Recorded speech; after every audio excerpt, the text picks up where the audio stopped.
গল্পের সওদাগর চ্যানেলে আপনাদের সবাইকে স্বাগত।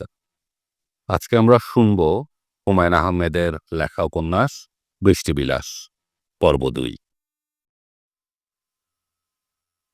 স্বামীর আনন্দ দেখে সুলতানার মন কেমন কেমন করতে লাগল।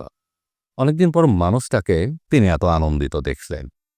মেয়ের বিয়ে ঠিক হওয়ায় কোনো বাবা কি এত আনন্দিত হয়? তিনি নিজে আনন্দ পাচ্ছেন না। ছেলেটিকে তার তেমন পছন্দ হয়নি। তার ধারণা সামার মতো রূপবতী মেয়ের জন্য অনেক ভালো পাত্র পাওয়া যেত। একটু শুধু খোঁজ খবর করা। মানুষটা তার কিছুই করল না। অফিসের কোনো একজনকে ধরে এনে বলল এর সাথে বিয়ে। এসব বাবার সামনে এসে দাঁড়ালো। আব্দুর রহমান হাসি মুখে তার কন্যার দিকে তাকিয়ে বললে, তোর আপাতত বিয়ে ঠিক হয়ে গেল। নেক্সট টার্গেট তুই, তৈরি হয়ে যা। এসব গম্ভীর মুখে বাবার দিকে তাকিয়ে রইল। বাবার হালকা রূপ দেখে সে অভ্যস্ত না, তার অস্বস্তি লাগছে। ছেলেটিকে কেমন দেখছি? ভালো। শ্যামাকে কিছু বলেছে ছেলে পছন্দ হয়েছে কিনা? না, কিছু বলেনি। ও আছে কোথায়? দোতলা। বাড়িওয়ালা চাচার বাসা থেকে কাকে যেন টেলিফোন করবে। আব্দুর রহমান টেলিফোনের কথায় নড়ে চড়ে বসলেন। খুবই আগ্রহের সঙ্গে গলা সামান্য নামিয়ে বললে, এক কাজ করতো, পাঞ্জাবির পকেটে আমার মানিব্যাগ আছে। মানিব্যাগ খুলে দেখ, হলুদ এক পিস কাগজ আছে। কাগজে টেলিফোন নম্বর লেখা। কাগজটা শ্যামাকে দিয়ে দিস। Car telephone number? ওই ছেলে? হ্যাঁ, আতাউরে। সে তার বড় বোনের সঙ্গে এখন আছে। বড় বোনের টেলিফোন নম্বর। শ্যামা যদি ছেলের সঙ্গে কিছু বলতে চায় বলবে। বিয়ের কথাবার্তা পাকা হয়ে গেছে, এখন টেলিফোনে কথা বলা দোষণীয় কিছু না। তবে দেখা সাক্ষাৎ না হওয়াই বাঞ্ছা। আর কিছু বলবে বাবা? আব্দুর রহমান সাহেবের মেয়ের সঙ্গে আরও কিছুক্ষণ গল্প করার ইচ্ছে ছিল। মেয়েদের সঙ্গে দিনের পর দিন তার কোনো কথা হয় না, কথা বলার মতো সুযোগই তৈরি হয় না। আজ একটা সুযোগ তৈরি হয়েছে, তিনি সে সুযোগটা ব্যবহার করতে যাচ্ছিলেন। সেটা সম্ভব হলো না। এসা তার সঙ্গে কথা বলতে আগ্রহ বোধ করছে না। তার ভাবভঙ্গি দেখে মনে হচ্ছে সে বাবার সামনে থেকে চলে যেতে পারলে বাঁচে। যেন সে বাবার সঙ্গে কথা বলছে না, কথা বলছে তার স্কুলের রাগী অ্যাসিস্ট্যান্ট হেডমাস্টারের সাথে। আব্দুর রহমান সাহেবের মন সামান্য খারাপ হল, তবে তিনি মন খারাপ ভাবটাকে তেমন গুরুত্ব দিলেন না।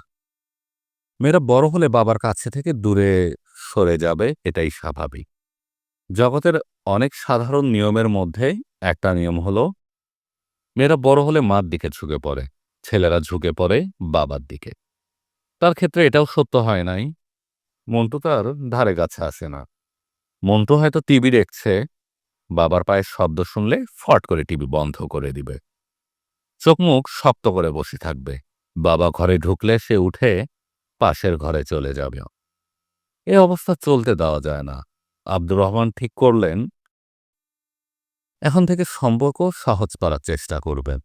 মন্টুকে নিয়ে মাঝে মাঝে টিভি প্রোগ্রাম দেখবে। ডিসেল লাইন নিয়েছে কিনা অনেক কিছু দেখা যায়, তাই বাপ বেটাই মিলে দেখবেন। তিনি এখনো কিছু দেখেননি। টিভির সামনে বসলেই তার মাথা ধরে যায়। মনে হয় চোখের কোনো সমস্যা, ডাক্তার দেখাতে হবে। ছানি পড়ার বয়স হয়ে গেছে, চোখে ছানি পড়ে গেছে হয়তো। সুলতানা চা নিয়ে এলেন না।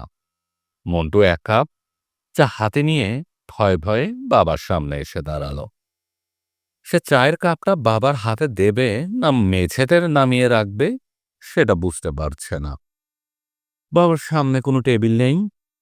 আব্দুর রহমান ছেলের হাত থেকে কাপ নিতে দিতে বললে,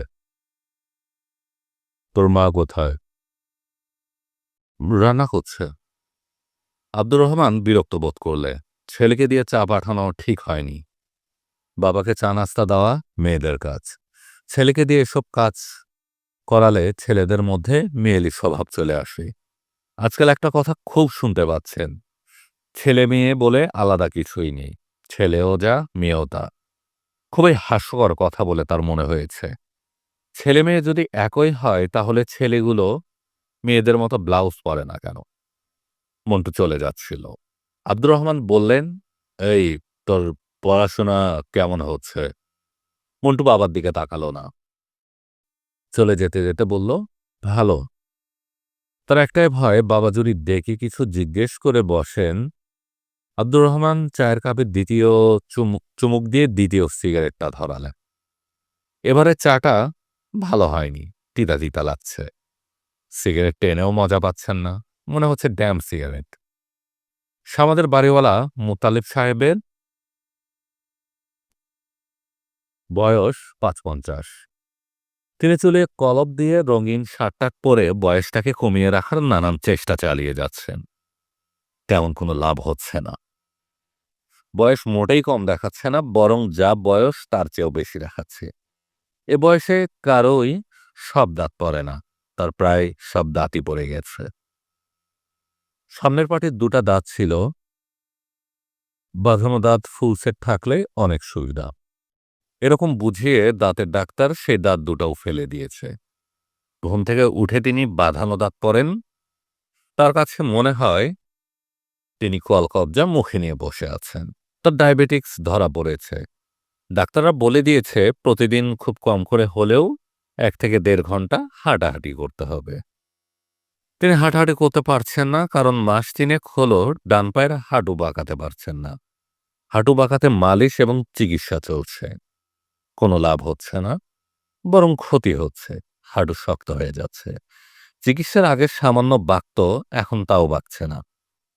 একটা লোহার মতো শক্ত পা নিয়ে ল্যাংচাতে, ল্যাংচাতে তিনি নিশ্চয়ই মর্নিং ওয়াক বা ইভিনিং ওয়াক করতে পারবেন না। তিনি একটা হুইল চেয়ার কিনেছেন। বেশিরভাগ সময় হুইল চেয়ারে বসে বারান্দার এক মাথা থেকে আরেক মাথায় যান। আবার ফিরে আসেন। সময় কাটানোর জন্য একটা বাইনোকুলার কিনেছেন। বাইনোকুলার চোখে দিয়ে রাস্তার লোক চলাচল দেখেন। বাইনোকুলার চোখে লাগালেই রাস্তার লোকজন চোখের সামনে চলে আসে। তখন তাদের সঙ্গে গম্ভীর গলায় কথাবার্তা বলেন। "এই যে চশমালা, মাথাটা বাঁকা করে আছেন কেন? ঘাড়ে ব্যথা? রাতে বেকায়দায় ঘুমিয়েছিলেন?" ভদ্রলোক বাড়িতে একা থাকেন। স্ত্রীর সঙ্গে বনিবনা হয়নি বলে ১৫ বছর আগে ডিভোর্স হয়ে গেছে। তিনি নিজে ডিভোর্সের পক্ষপাতী ছিলেন না। তাদের ৭ বছর বয়সের একটা মেয়ে আছে। ডিভোর্স হলে মেয়েটা যাবে কোথায়? কিন্তু মোতালেব সাহেবের স্ত্রী হেলেনা খাওয়া-দাওয়া বন্ধ করে দিলেন। উকিল এনে ডিভোর্সের ব্যবস্থা না করা পর্যন্ত তিনি অন্ন স্পর্শ করবেন না। হেলেনা ডিভোর্সের ২ বছরের মাথায় আবারও বিয়ে করেছেন। দ্বিতীয় স্বামীর সঙ্গে তার জীবন সুখেই কাটছে বলে মনে হয়। এই ঘরে ছেলে-মেয়ে হয়েছে। ২ ছেলে, ১ মেয়ে। বিস্ময়কর মনে হলেও সত্যি তিনি প্রায় তার প্রাক্তন স্বামীর সঙ্গে টেলিফোনে কথা বলেন। মুতালিব সাহেবের একটাই মেয়ে, মীনাক্ষী। হেলেনার দ্বিতীয় বিয়ের পর তিনি মীনাক্ষীকে জোর করে নিজের কাছে এনে রেখে দেন। মীনাক্ষীর বয়স তখন ৮। সে এমনই কান্নাকাটি শুরু করে যে তিনি নিজেই মেয়েকে তার মার কাছে রেখে আসেন এবং হুঙ্কার দিয়ে বলেন, "তোকে যদি আমি আমার বাড়ির ত্রিসীমানায় দেখি তাহলে কিন্তু কাঁচা খেয়ে ফেলব। আর খবরদার আমাকে বাবা ডাকবি না। গোফওয়ালার যে ছাগলটার সঙ্গে তোর মার বিয়ে হয়েছে তাকে বাবা ডাকবি। আমাকে নাম ধরে ডাকবি। মিস্টার মুতালেব ডাকবি, ফাজিল মেয়ে।" সে মীনাক্ষী এখন থাকে স্বামীর সঙ্গে নিউ অরলিন্সে। টেলিফোনে বাবার খোঁজ খবর প্রায়ই করে।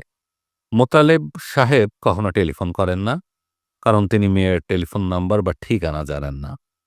কখনো জানার আগ্রহ বোধ করেননি। ভদ্রলোক যৌবনে নানান ধরনের ব্যবসা-বাণিজ্য করেছে। কোনোটিই তেমন জমেনি। জীবনে শেষ বেলায় তার সঞ্চয় অতীশ দীপঙ্কর রোডে দোতলা একটা বাড়ি। ১৩০০ সিসির লাল রঙের একটা টয়োটা এবং ব্যাংকে কিছু ফিক্সড ডিপোজিট।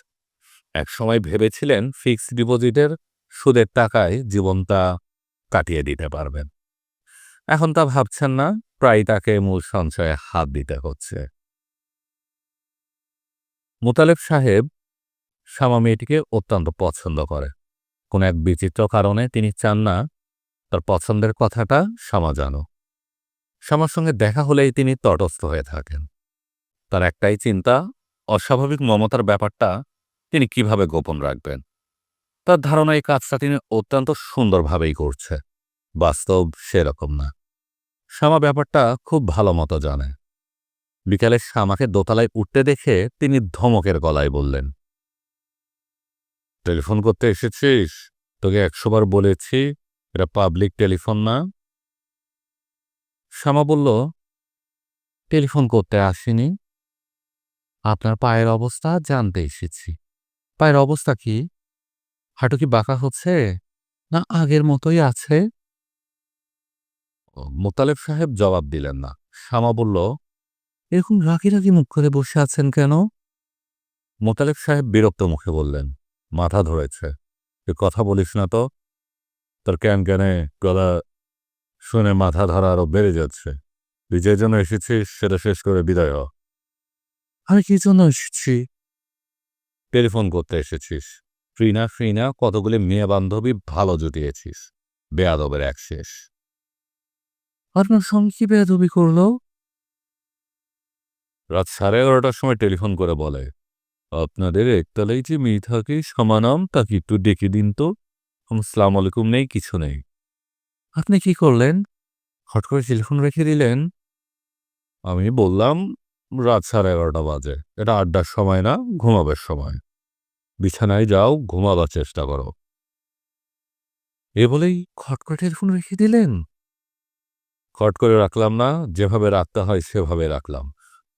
তুই দুনিয়ার মানুষকে আমার টেলিফোন নম্বর দিচ্ছিস, এটা ঠিক না। আর দেব না। যাদেরকে দিয়েছিস তাদের বলে দিবি কখনো যেন এই নম্বরে তোকে খোঁজ না করে। আচ্ছা আচ্ছা, বলে দিব। আপনি দয়া করে রাগে দাঁত কিরমির করবেন না। আপনার ফলস দাঁত খুলে পড়ে যাবে। শ্যামা হাসছে। মোতালেব সাহেব ছোট্ট করে নিঃশ্বাস ফেললেন। মেয়েটা খুবই সুন্দর করে হাসছে, দেখলেই মায়া লাগে। মোতালেব সাহেবের এখন বলতে ইচ্ছে করছে, শ্যামা শোন, তোর বন্ধুদের বলিস টেলিফোন করতে, আমি তোকে ডেকে দিবা। শ্যামা বলল, চাচা, ডাক্তার যে আপনাকে বলেছে দেওয়াল ধরে হাঁটতে, আপনি কি হাঁটছেন? না। আসুন আমার হাত ধরে হাঁটু। প্রতিদিন আমি ৮ ঘন্টা করে আপনাকে হাঁটা প্র্যাকটিস করাবো। তার বদলে আমাকে কি করতে হবে? তার বদলে আপনি আমাকে ৮ ঘন্টা করে টেলিফোন করতে দিবে। ঠিক আছে চাচা? না, ঠিক নেই। আজ বিকালে তোদের এখানে কে এসেছিল? খাদাউর সাহেব এসেছিলেন। খাতাউরটাকে? এখনো কেউ না, তবে ভবিষ্যতে আমার হাজবেন্ড হয়ে আসবে। সম্ভাবনা উজ্জ্বল। মোতালেব সাহেব হুইল চেয়ারে সোজা হয়ে বসলেন। কোণে দেখার মতো করে বড় একটা ব্যাপার ঘটেছে, অথচ কেউ তাকে খবরও দেয়নি। খবর পাঠালে কি তিনি উপস্থিত হতেন না? হাঁটুর সমস্যা তাই বলে হাঁটাহাঁটি তো আর পুরোপুরি বন্ধ না। ছেলে কি করে? বাবার অফিসে চাকরি করে। দেশ কোথায়? দেশ হলো বাংলাদেশ। কোন জেলা, গ্রামের বাড়ি কোথায়? জানি না। ছেলের নাম কি সত্যি খাতাউর? জি না। ভালো নাম আদাউর, তবে সব মহলে খাতাউর নামে পরিচিত। শ্যামা আবারও হাসছে। মোতালেব সাহেব শ্যামার দিকে মন খারাপ করে তাকিয়ে আছেন। হাসি খুশি এই মেয়েটা বিয়ের পর নিশ্চয়ই তার কাছে আর আসবে না, সহজ ভঙ্গিতে গল্প করবে না। চাচা, হুম, আমি কি আজ শেষবারের মতো আপনার টেলিফোনটা ব্যবহার করতে পারি? আমার যে বিয়ে ঠিক হয়ে গেছে খবরটা বন্ধুদের দিব। মোতালেব সাহেব শার্টের পকেট থেকে টেলিফোনের চাবি বের করে দিলে। তিনি তার টেলিফোন সবসময় তালাবদ্ধ করে রাখেন। শ্যামা সবসময় খুব আয়োজন করে টেলিফোন করে। টেলিফোন সেটের পাশে ইজি চেয়ার, সে ইজি চেয়ারে গা এলিয়ে শুয়ে পড়ে। টেলিফোন সেটটা রাখা নিজের কোলে। কথা বলার সময় তার চোখ থাকে বন্ধ। চোখ বন্ধ থাকলে যার সঙ্গে কথা বলা হয় তার চেহারা চোখে ভাসে। তখন কথা বলতে ভালো লাগে। হ্যালো ত্রিনা। হুম, কি করছিলি? কিছু করছিলাম না, আচার খাচ্ছিলাম। কিসের আচার? তেঁতুলের আচার। খাবি? হুম, খাবো। শ্যামা হাসছে, তৃণাও হাসছে। শ্যামা তার বিয়ের খবরটা কিভাবে দেবে ঠিক গুছিয়ে উঠতে পারছে না। তৃণা বলল, ১৭ তারিখের কথা মনে আছে? মীরার বিয়ে। হুম, মনে আছে। বাসা থেকে পারমিশন করিয়ে রাখবি, আমরা সারা রাত থাকবো, খুব হুল্লোড় করব। জিনিয়া বলেছে সে তার বাবার কালেকশন থেকে ১ বোতল শ্যাম্পেন নিয়ে আসবে। দরজা বন্ধ করে শ্যাম্পেন খাওয়া হবে। সারা রাত থাকতে দিবে না। অবশ্যই দিবে। না দেবার কি আছে? তুই তো কচি খুকি না? আমাদের বাসা অন্য সব বাসার মতো না। কোনো কথা শুনতে চাচ্ছি না, যেভাবে হোক পারমিশন আদায় করবি। আচ্ছা দেখি। তুই একটু ধর তো শামা, আমার হাতের তেঁতুল শেষ হয়ে গেছে। তেঁতুল নিয়ে আসি। ১ মিনিট। শামা টেলিফোন ধরে বসে রইল, তৃণা ফিরে এলো না। তৃণার সঙ্গে টেলিফোন হলে কথা হলে এ ব্যাপারটা প্রায়ই ঘটে। তৃণা কথাবার্তার মাঝখানে হঠাৎ বলে, ১ মিনিট ধর, আমি আসছি। আর আসে না। তৃণা কি এটা ইচ্ছা করে করে? যাদের সঙ্গে তার কথা বলতে ইচ্ছা করে না তাদের সঙ্গে এ ধরনের ট্রিক্স করে? আব্দুর রহমান সাহেব ১০টা বাজতেই ঘুমোতে যান। আজ ঘুমোতে গেলেন 11:30টায়। এসবের বাইরে ১.৫ ঘন্টা কাটালেন টিভি দেখে। কোনো একটা চ্যানেলে বাংলা ছবি হচ্ছিল, মাঝামাঝি থেকে দেখতে শুরু করেছেন। দেখতে তেমন ভালো লাগছে না, আবার খারাপও লাগছে না। তার ইচ্ছে করছিল স্ত্রী এবং ছেলেমেয়েদের সঙ্গে নিয়ে টিভি দেখেন। সেটা সম্ভব হলো না। মন্টু বলল, তার পরীক্ষা, সে টিভি দেখবে না। এসা বলল, সে বাংলা ছবি দেখে না। শ্যামা বলল, তার মাথা ধরেছে। তিনি একা একাই টিভির সামনে বসে রইলেন। সিনেমার গল্পে মন দেবার চেষ্টা করলেন। বড়লোক নায়ক গাড়ি অ্যাক্সিডেন্ট করে অন্ধ হয়ে এসেছে। নার্স ছেলেটির প্রেমে পড়ে গেছে, অথচ ছেলেটির অন্য এক প্রেমিকা আছে। গল্পে নানান ধরনের জটিলতা। এর মধ্যে নায়কের এক বন্ধু আছে, যার প্রধান দায়িত্ব হাস্যকর কাণ্ডকারখানাগুলো করা। যেমন সে ফ্রিজের ভিতর ঘাপটি মেরে বসে থাকে। কেউ ফ্রিজ থেকে পানির বোতল আনতে গেলে সে নিজেই হাত দিয়ে বের করে বোতল তুলে দেয়। আব্দুর রহমান নায়কের বন্ধুর অভিনয়ে খুবই মজা পেলেন। যে করবায় তাকে পর্দায় দেখা গেল, সে কবারই তিনি প্রাণ ভরে হাসলেন। শ্যামা মাকে বলল, বাবার মনে হয় মাথা খারাপ হয়ে গেছে, কিরকম বিশ্রী করে হাসছে। মা, তুমি বাবার মাথায় পানি ঢেলে বিছানায় শুয়ে দাও তো। সুলতানা হাসলে। শ্যামা বললেও, হাসির কথা না মা, আমার সত্যিই ভালো লাগছে না। সুলতানা বললেন, তোর বিয়ে ঠিক হয়েছে, বেচারা এই জন্য খুব খুশি। আমার তো মা কোনো রাজপুত্রের সঙ্গে বিয়ে হচ্ছে না, কেরানি টাইপ একজনের সঙ্গে বিয়ে ঠিক হয়েছে। তো বাবার খুবই পছন্দের ছেলে। মাঝে মাঝে এরকম হয়, কারণ ছাড়াই কোনো একজনকে মনে ধরে যায়। কারণ ছাড়া কিছু হয় না মা, সবকিছুর পিছনেই তা কারণ থাকে। মাঝে মাঝে কারণটা বোঝা যায়, মাঝে মাঝে বোঝা যায় না। তোর কি ছেলেটাকে পছন্দ হয়েছে? না। তোর বাবা তো একেবারে বিয়ের তারিখ তারিখ ঠিক করে ফেলল। করলেও কোনো লাভ হবে না। আচ্ছা মা শোনো, ওরা যে ১,০০০ টাকা দিয়ে গেছে, আমি টাকাটা খরচ করে ফেলি। সুলতানা মেয়ের দিকে তাকিয়ে রইলেন। শামা বলল, আমার এক বান্ধবীর বিয়ে, তার বিয়েতে উপহার কিনতে যাব। সুলতানা শামার প্রশ্নের জবাব না দিয়ে নিজে আবার প্রশ্নটা করলেন, ছেলে কি তোর মোটেও পছন্দ হয়নি মা? না, হয়নি। তাহলে তোর বাবাকে বলা দরকার, অপছন্দের একজনকে কেন বিয়ে করবি? বাবাকে কিছু বলার দরকার নেই, যেহেতু আমার পছন্দের কেউ নেই। আমি শেষটায় খাতা উড়ের গলা ধরে ঝুলে বসতে পারি। মা শোনো, আমি কই ১,০০০ টাকা খরচ করতে পারি? তোর টাকা তুই খরচ করবি, এতবার জিজ্ঞেস করার কি আছে? আমার এই বান্ধবীর বিয়ে হবে উত্তরা, আমরা সারা রাত থেকে খুব হই হুল্লোড় করব। বাবার কাছে বলে আমার ভিসা করিয়ে রাখি। আর কিছু বলতে পারবো না, তুই নিজে বলবি তোর বাবা রাজি হবে। বলে আমার মনে হয় না আর শোন, তুই তোর বাবার সঙ্গে কথা বলে তারপর ঘুমোতে যা। কেন? তুই বাড়িওয়ালার বাসায় ছিলি, তোর বাবা কয়েকবার তোকে খোঁজ করেছে, মনে হয় কিছু বলবে। বাবা খেজুরে আলাপ করবে, খেজুরে আলাপ আমার একদম পছন্দ না। এইভাবে কথা বলছিস কেন? ঠিক খালি হাতে বাবার সামনে যেতে পারবো না, পান টান কিছু দাও, নিয়ে যায়। সুলতানা বললেন, এক কাজ কর, তোর বাবা যে শাড়িটা এনেছে ওটা পরে যা, তোর বাবা খুব খুশি হবে। শামা হাই তুলতে তুলতে বলল, বাবা এমনিতেই খুশি আছে, আরো খুশি করার দরকার নাই। বেলুনে বেশি বাতাস হলে যেমন ব্লাস্ট হয়, বাবা এখন বাস করার পর্যায়ে চলে গেছে। শ্যামা খিলখিল করে হাসছেন। সুলতানা মুগ্ধ হয়ে মেয়ের হাসি দেখছেন। আব্দুর রহমান মশারির ভিতর ঢুকে পড়েছিলেন, বড় মেয়েকে দেখে মশারির ভিতর থেকে বের হলেন। শ্যামা বলল, বাবা তোমার জন্য পান এনেছি। আব্দুর রহমান আনন্দিত গলায় বললেন, পান তো আমি একবেলা খাই, শুধু দুপুরে ভাত খাবার পর।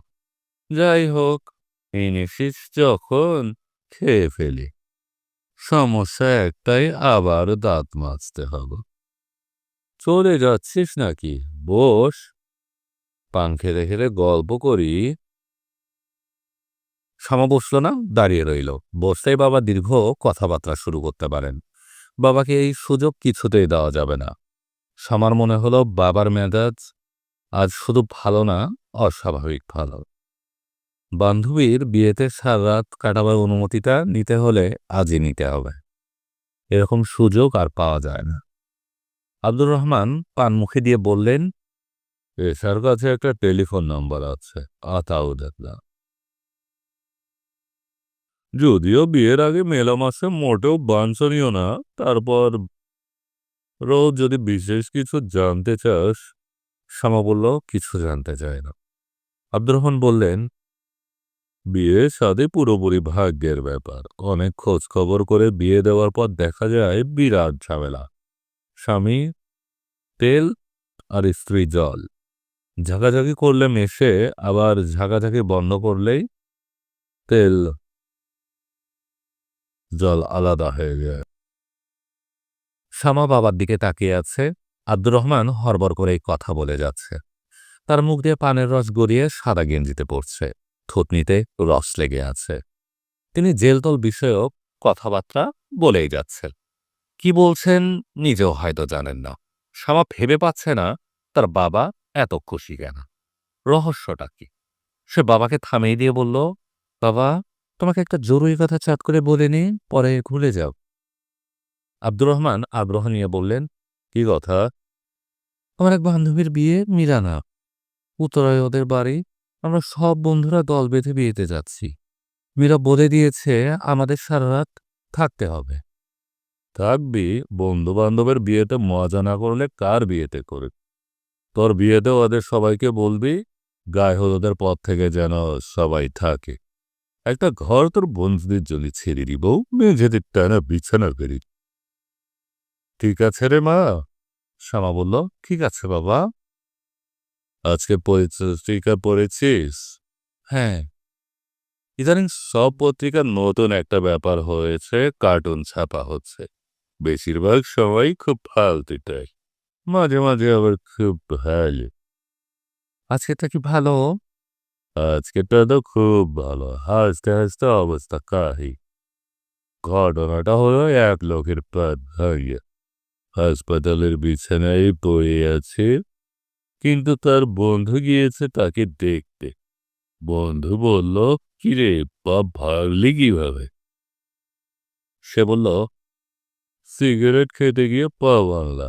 বন্ধু বলল, এটা আবার কেমন কথা? সিগারেট খেতে গিয়ে কেউ কান ভাঙে? সে বলল, ঘটনাটা হলো, সিগারেট শেষ করে জ্বলন্ত টুকরাটা খোলা ম্যানহোলে ফেলে দিলাম।